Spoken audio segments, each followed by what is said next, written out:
September 10, 2023, marami kaming lakad ngayon dahil birthday celebration ni Yuna at ni Yana. Kaya samahan nyo kami for today's video. Gabi pa lang no September 9 ay naghanda na kami ng mga pagkain na aming babaunin kinabukasan. Kasama ko magpuyat itong si Ate Mika, si Yeye at si Tito Omar, kasama na rin si Arkin. At kahit nga madaling araw na ay hindi namin to sinukuan dahil maaga kami aalis kinabukasan. Hanggang sa ako na nga lang ang natira na naghahalo nitong spaghetti. At 3 AM na nga ako natapos at nakatulog. At nagising ng alas 5 kaya 2 hours lang ang aking tulog. Pero sabi ko okay lang yan. Medyo na late na nga kami dahil ang usapan namin ay alas 4 ay aalis na kami. Pero alas 6 na yata kami nakaalis nun. Sa sobrang pagod nga kasi at syempre sa puyat ay hindi na talaga namin nakayanan na isang oras lang ang tulog. At nandito na kami sa bagong sasakyan ng aking kapatid na si Laika. Ito ang si Ailey ay mangiyak-ngiyak, parang inaantok pa siya. At nagsimula na nga kaming bumiyahe. Habang nasa biyahe nga kami ay nagro-rosary kami kasama ang aming Lola Ligaya. Ang saya nga namin dahil pumayag siya na sumama ngayon. Natatandaan ko pa nga nung bata kami ay nagro-rosaryo kasama ang Lola. Na ngayon ay siya namang ginagawa ng aking mga pamangkin kasama siya. At pagdating nga namin doon sa Padre Pio, kami ay may nadaanan na bilihan ng prutas. Ang mura nga nang nabili naming rambutan dahil 3 kilo for 100 lang. First time lang namin dito sa Padre Pio pero sila nanay at lola ay nakapunta na dito. Tumambay muna nga kami dito sa gilid habang naghahanap sila ng parking area. Napakaganda sa mata ng lunti ang kapaligiran dito sa Padre Pio. Parking pa lang yan, ano pa kaya kung doon sa simbahan? Nagpicture-picture na muna nga kami dito hanggat hindi pa sila nakakapag-park. Nakakatuwa nga ang pagmasdan itong mga batang to, lalong-lalo na kasama na ngayon si Ailey. At ngayon nga ipapunta na kami doon sa simbahan ng Padre Pio. Sa mga pupunta nga dito, paalala na medyo may panikin lang ang papunta doon sa simbahan. At may kasama nga kaming bata na parang tuwang-tuwa kung ano-anong sinasabi. At sa dami nga ng tao ay hindi na tayo makakapasok doon sa loob ng simbahan. Wala na ring mga upuan kaya naghanap kami ng mga upuan na pwede naming gamitin. Buti na lang nga at merong mga spare na upuan doon sa may gilid. Kaya advisable talaga na kung pupunta ka dito ay magdala ka ng sariling upuan o mas agahan mo ang punta. At since hindi na kami nakapasok sa loob ng simbahan ay sumilip na lang ako. Totoo nga ang sabi nila na napakaganda ng mga puon na nakasabit dito. At iyan nga kung makikita nyo napakaraming tao sa loob. Siguro laging ganitong kadami ang tao kasi napakasikat talaga ng Padre Pio. Milagroso ang Padre Pio at ang simbahan na ito kaya naman maraming dumadagsa dito. Kaya nagpapasalamat talaga kami sa Diyos dahil pinigyan niya kami ng pagkakataon na makarating dito ng ligtas. Natapos na nga ang misa at nagbendisyon na. Ako at 10 ng aking pamilya ay tuwang-tuwa dahil sa blessings na binigay niyo sa amin. Pagkatapos magsimba ay bumili kami dito sa bilihan ng mga souvenirs. At mula sa Padre Pio kami naman ay pupunta ngayon sa aming next destination. At buti na nga lang at hindi pa kami nagpakabusog dahil talagang nakakahilo ang daan papunta doon. Ito nga yung madadaanan nyo papunta doon sa Tagaytay kung galing kayo dito sa Batangas. Medyo thrilling talaga at medyo nakakakaba, no? Para nga kaming nasa roller coaster ride. Buti na lang nga at magaling tong si Dong mag-drive at talaga namang maganda ang kanilang sasakyan. At kung hindi nga ay talaga namang titirik ang iyong sasakyan sa taas ng iyong aakyatin dito.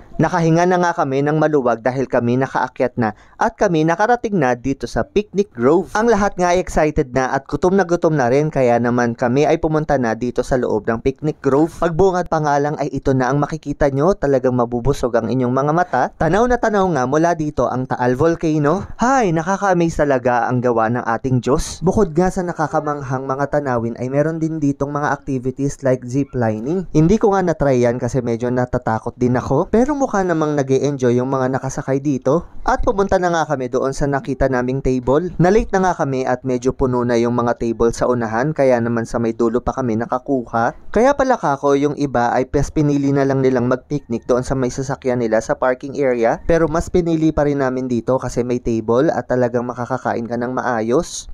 Medyo maliit itong table na nakuha namin kaya naman kami ay lumipat dito sa mas malaki. At doon nga ay kinantahan na si Yuna at si Yana ng happy birthday song. Happy birthday to you. Happy birthday to you. Happy birthday, happy birthday, happy birthday to you. Kainan time! Thank you Lord sa lahat ng blessings at pagbibigay mo ng panibagong taon para kay Yuna at Yana. Hindi na nga kami nakabili ng cake kasi medyo nagmamadali na. At syempre, hindi mawawala ang picture-picture. Masaya talagang pumasyal at kumain kasama ang pamilya. Nagpakabusog na nga tayo sa mga hinanda nating pagkain para naman makabawi tayo sa puyat. Hala, sige, lamon! At pagkatapos nga namin magpakabusog, ito, nagpicture-picture na. May pictorial na naganap. Game na game nga itong si Zoe, isa sa kambal. At syempre, nag-request na rin ako ng family picture kay Laika. Buti na nga lang at merong magandang cellphone tong si Laika kasi capture na capture niya ang lahat ng kulay. At syempre, meron din kaming picture na kasama ang lahat. Medyo maalinsangan ng panahon at walang masyadong hangin kaya naman nagstay na lang kami dito sa aming table. Ang sweet kamo ng mag-ate, tignan nyo, kinikis pa ni Ailey ang ate niya. Tuwang-tuwa naman kamo ang ating may birthday. Nakontento na nga lang kami dito at talaga namang maganda rin ang tanawin mula dito sa table na ito. Habang yung iba nga ay busy sa pamamasyal, kami ito nagkulitan na lang dito sa aming table. Tingnan nyo naman din kasi ang aming view, talagang nakaka-relax. Medyo masakit na rin kasi yung paa ko kakalakad kaya naman talagang nagstay na lang kami dito. Iyan nga't nagpa-picture na nga si Lola kasama ang mga apo niya. Ay, ang behave naman ng baby Ailey. At syempre, hindi na rin tayo nagpahuli. Sayang naman ang view kaya magpa-picture na tayo ng marami. Kailangan na rin kasi nating mag-update ang ating profile picture, char. At pagkatapos naman, nauto naman ako nitong dalawa para ibili sila ng dalawang yoyo. Di talaga mawawala ang mga souvenirs kaya naman marami kayong mapupuntahan at pamimilian dito. At isa rin sa hindi namin talaga kinaligtaan ay ang buko pie kaya bumili na rin kami dito. 350 pesos pa lang isa nito. Pauwi na nga kami at naisipan namin na dumaan dito sa Luneta Park. Tamang-tama rin kasi at hindi pa kami naghahapunan kaya magpipiknik kami dito para pagdating namin sa bahay ay matutulog na lang. Matagal-tagal na nga rin kaming hindi napunta dito. Parang bata pa yata ako na napunta kaming magkakapatid dito kasama ang mga pinsan namin. Naku, pasensya na Dr. Jose Rizal dahil hindi ka namin masyadong napuntahan at nakuhanan ng picture. Ang pakay kasi namin dito ay yung dancing fountain. Kaya naman humanap na kami ng perfect spot na malapit sa fountain at kung saan pwede kaming kumain at humilata. Here in Luneta Park. There's a theater in the park and this is the dancing fountain.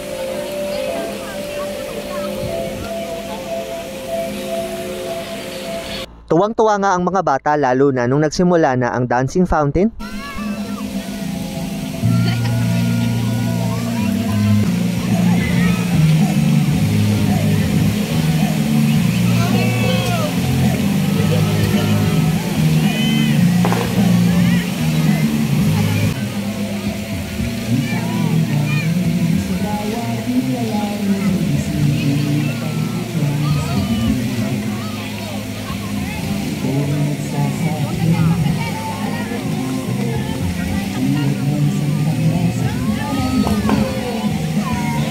Come